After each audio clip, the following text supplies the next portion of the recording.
Alors, excusez-moi pour cette petite coupure.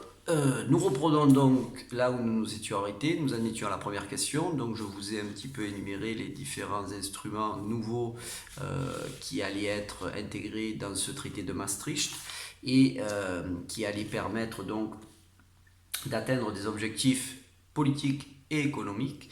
Alors, la deuxième question, à partir de nouveaux documents, vous posez la question suivante, ont-ils été réalisés? Est-ce que ces objectifs à la fois économiques et politiques ont été réalisés?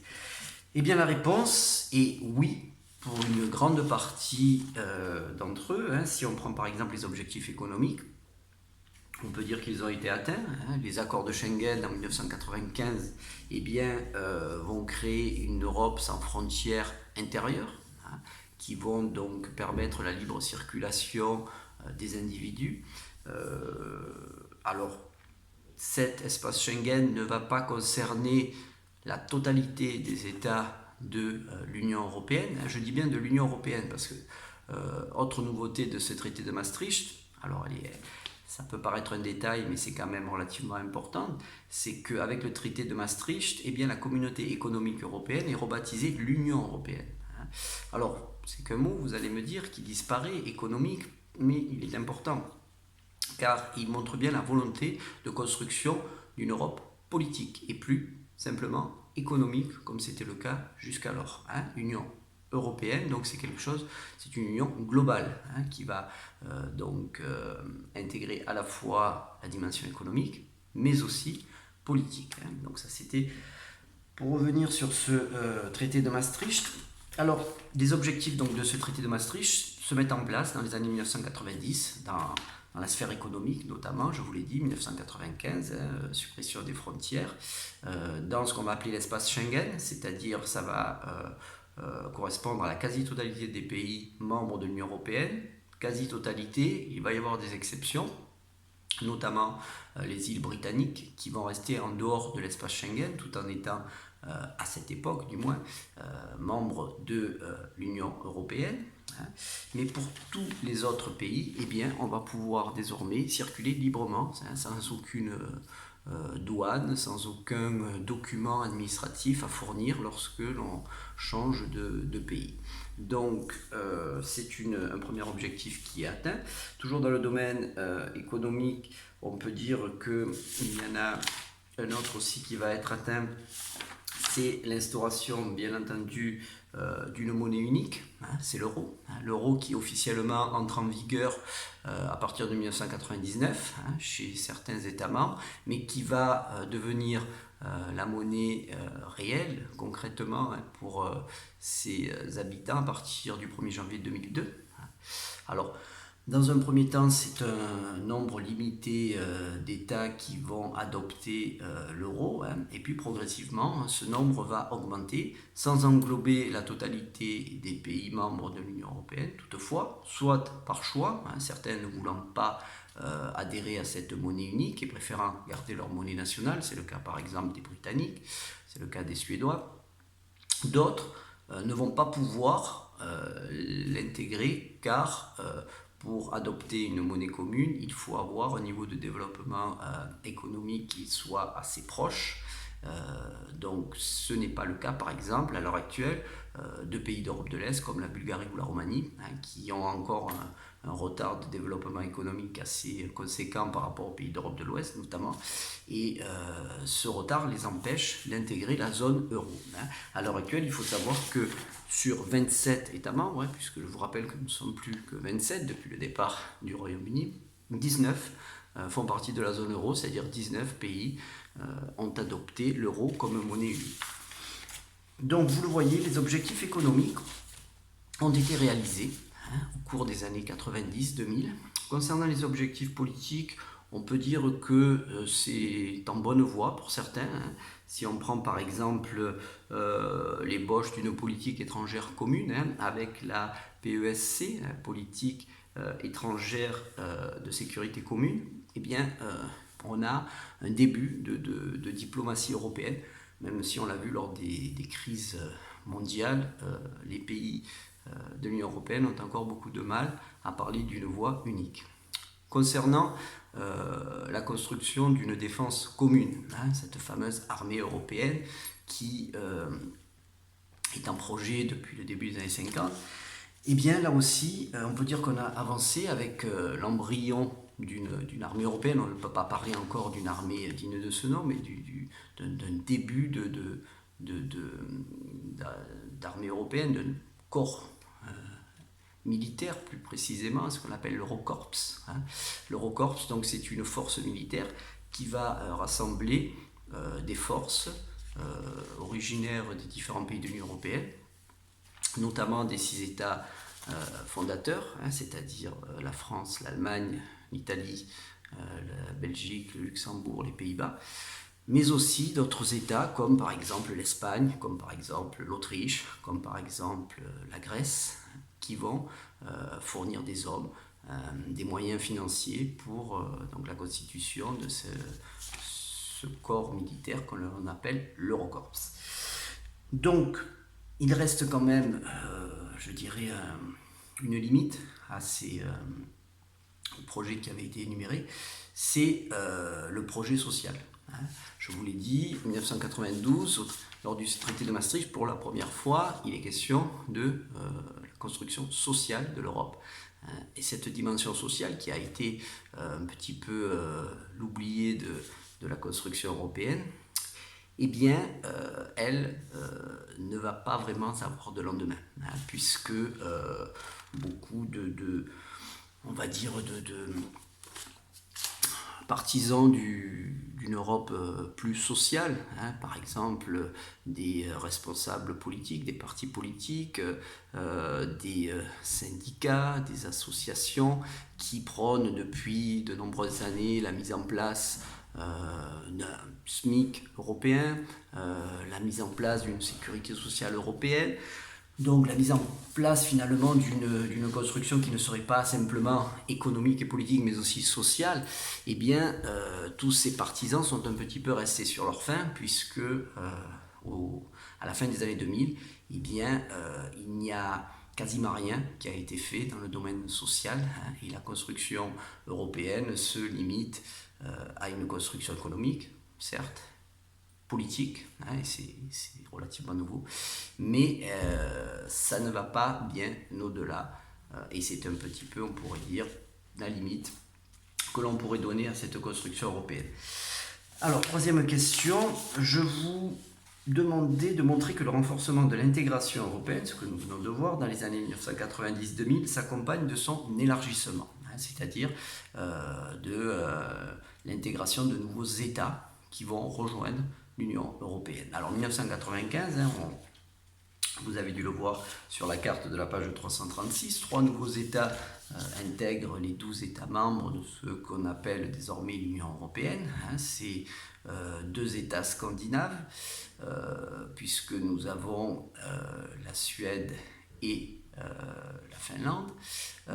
Nous avons aussi l'Autriche en Europe centrale, qui va rejoindre donc l'Union européenne, donc portant leur nombre à 15. Mais la date qui va vraiment marquer un tournant historique dans le domaine des élargissements successifs va être l'année 2004. Puisqu'en 2004, comme vous avez dû le voir, 10 nouveaux États membres, jamais l'Union européenne ne s'était élargie de manière aussi considérable. Donc elle va absorber 10 nouveaux États qui vont avoir la particularité d'être des États d'Europe de l'Est, c'est-à-dire des États qui jusqu'au tout début des années 1990 eh bien, étaient des États ennemis, des États situés de l'autre côté du rideau de fer, comme on l'appelait, dans l'autre bloc, au temps de la guerre froide, des pays d'Europe de l'Est, des pays alliés de l'Union soviétique, donc, et qui, eh bien, avec la fin de la guerre froide, avec l'adoption d'un système économique capitaliste, d'un système politique démocratique, eh bien, vont pouvoir désormais intégrer l'Union européenne. L'Union européenne, d'ailleurs, les États membres de l'Union européenne vont accueillir ces nouveaux membres de manière enthousiaste, puisque ça va marquer pour beaucoup un petit peu la réunification du continent européen. Donc ces 10 États membres, ce sont tout d'abord les 3 États baltes, Estonie, Lettonie, Lituanie. C'est ensuite la Pologne qui est l'État le plus peuplé de cette nouvelle vague qui va intégrer l'Union européenne. La Tchéquie et la Slovaquie, la Hongrie, la Slovénie, deux îles ensuite de Méditerranée, Chypre et Malte. La partie grecque de Chypre, pour être plus précis, et Malte. Donc 10 nouveaux États qui vont porter donc le nombre d'États membres à 25 en 2004, puis 27 en 2007 avec l'arrivée de la Bulgarie et la Roumanie, deux nouveaux États d'Europe de l'Est, et enfin à 28 en 2011 avec, 2013 avec l'arrivée de la Croatie, autre État d'Europe de l'Est, Europe balkanique plus précisément. Ce qui fait qu'au début des années 2010, eh bien, l'Union européenne compte 28 États membres. Jamais l'Union européenne n'avait compté autant d'États, et peut-être que jamais elle n'en comptera autant, puisque vous le savez désormais, eh bien, ils ne sont plus que 27 depuis le départ du Royaume-Uni, mais nous y reviendrons dans une prochaine leçon. Alors, on en vient maintenant à la quatrième question, qui pointe un peu du doigt les problèmes que va entraîner cet élargissement. Eh bien, on avait une caricature où on vous montrait donc l'Europe en 1957 et l'Europe en 2010. On vous montrait que ses représentants, ses membres étaient beaucoup plus nombreux, ce qui posait des problèmes de fonctionnement, des problèmes très pratiques. Là, en l'occurrence, pour se mettre d'accord sur la commande d'un café. Bon, c'était bien sûr humoristique, mais en même temps, ça pointait du doigt un véritable problème politique, celui-là, celui du fonctionnement à l'unanimité. C'est-à-dire que l'Union européenne, lorsqu'elle a été créée, qui s'appelait à l'époque la Communauté économique européenne, eh bien, en ce qui concerne donc les prises de décision, tout était pris selon le principe de l'unanimité. Alors, ça signifie qu'en gros, pour prendre une décision, notamment dans le domaine politique, eh bien, il faut que les États membres se mettent tous d'accord sur une posture, sur une décision, une action à prendre. Unanimité qui, certes, peut poser problème lorsqu'on est 6, mais qui fait partie du domaine du possible. Arriver à se mettre d'accord sur un point identique à 6 est beaucoup plus facile, vous en doutez, que lorsque nous sommes 27 ou 28. C'est un petit peu ce que met en avant cette caricature. Alors il faut savoir que face à ces élargissements successifs, la loi sur le vote à l'unanimité va s'assouplir et on va mettre en place ce qu'on appelle la majorité qualifiée. Alors on y reviendra dans une prochaine leçon, je vous expliquerai un petit peu ce que signifie ce vote à la majorité qualifiée, qui permet un petit peu d'intégrer un petit peu plus de souplesse dans les prises de décision et d'éviter ainsi les blocages qui avaient tendance à se multiplier au début des années 2000. Mais vous le voyez, l'élargissement de l'Union européenne est certes une bonne nouvelle parce que ça montre que c'est une construction, une forme d'intégration régionale qui est attractive, mais en même temps, ça pose aussi un certain nombre de problèmes de fonctionnement, des problèmes très pratiques. Cinquième et dernière question, comment se manifeste la montée de l'euroscepticisme durant les années 1990 ? Alors, je vous mettrai la définition en dessous du lien que je vous mettrai sur la page de Pronote. Des eurosceptiques, les eurosceptiques ce ne sont pas des europhobes, ils ne sont pas contre la construction européenne, mais ce sont des personnes, des Européens qui vont douter de l'efficacité de cette Union européenne et face à son évolution notamment. Alors pour différentes raisons, on le verra. Donc ces eurosceptiques, eh bien, depuis les années 90, n'ont cessé d'augmenter en nombre, et ce dans tous les pays.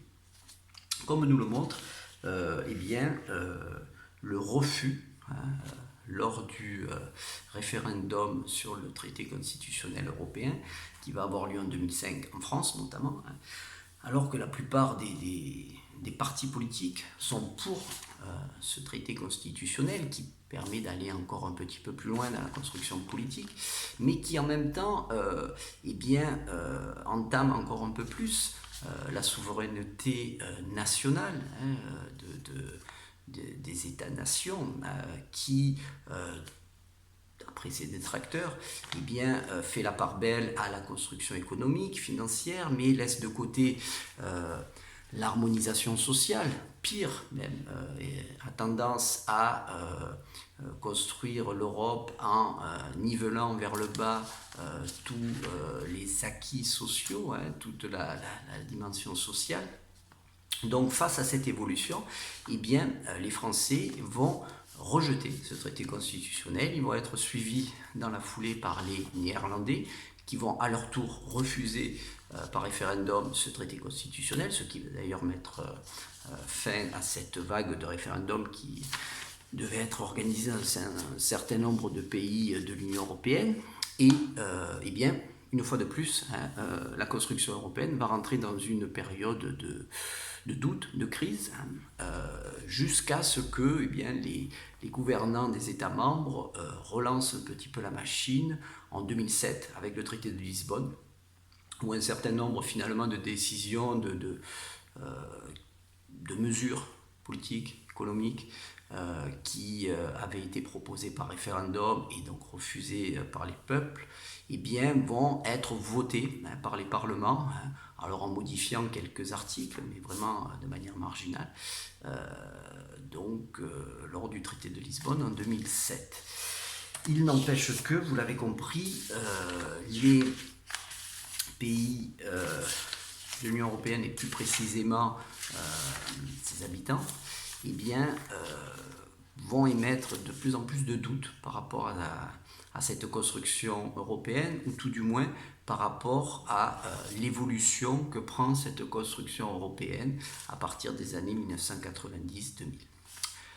Alors, nous allons nous arrêter là, c'est-à-dire à la fin des années 2000, plus précisément en 2008, à la veille d'un événement qui va être un véritable cataclysme, à la fois pour la construction européenne, mais aussi pour l'économie mondiale. Il s'agit de la crise financière de 2008, donc on y reviendra, on partira de là pour commencer notre dernière leçon du chapitre.